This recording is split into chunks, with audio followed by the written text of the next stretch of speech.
اگر قضا نمازوں کی تعداد یاد نہ ہو تو ان نمازوں کو پھر کیسے پڑھا جائے؟ دیکھیں، ایسی چیزوں کے بارے میں شرعی اصول یہ ہوتا ہے کہ آپ سوچ و بچار کریں،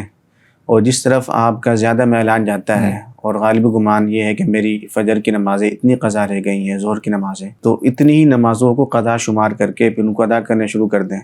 اب ادا کرنے کا طریقہ یہ، مثال کے طور پر کسی نے سوچا تو پتہ لگا کہ بھئی میری 50 نمازیں رہ گئی ہیں، غالب گمان یہ ہے، تو اب یہ نیت کرے کہ میری ان 50 نمازوں میں جو پہلی فجر کی نماز قضا تھی تو میں اس کو ابھی ادا کر رہا ہوں، اب یہ دوسری نماز ادا کر رہا ہوں، تیسری نماز ادا کر رہا ہوں۔ باقی جو قضا نمازیں ہوتی ہیں تو ان کے ساتھ سنتیں نہیں ہوتی، یعنی سنت قضا نہیں ہوتی، نافل کی قضا نہیں ہوتی،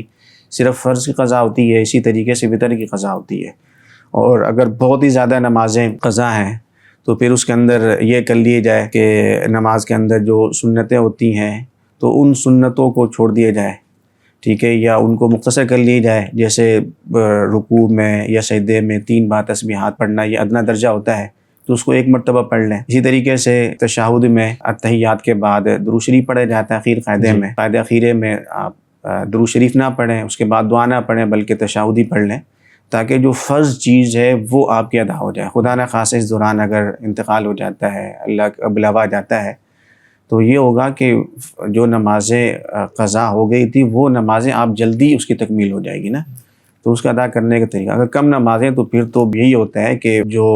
نماز کے فرائض ہیں، واجبات ہیں، سنتیں ہیں، مستحبات ہیں، ان تمام کی رعایت کرنی چاہیے۔ بہرحال جو سنتیں ہوتی ہیں نماز سے پہلے یا نماز کے بعد ان کی قضا نہیں ہوتی۔